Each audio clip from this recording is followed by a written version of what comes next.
అయితే మూడిటికి ఒకటే అర్థం. ఫస్ట్ దానికి నేను చెప్తాను అర్థం. ఫస్ట్ది ఏంటిది? మామిడేల పూచు మండు వేసంగి అంటే మామిడి ఎండాకాలమే ఎందుకు వస్తుంది? కాయటానికి. ఆన్సర్ కాయటానికి. కాయటానికి వస్తుంది.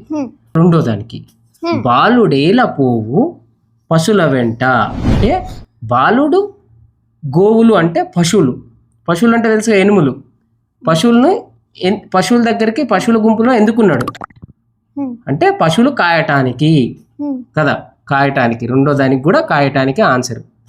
మూడోది రాజు సేన నెలరహి చేర్చుచుండున్ అంటే రాజు సైన్యాన్ని ఎందుకు సమకూర్చుకుంటున్నాడు?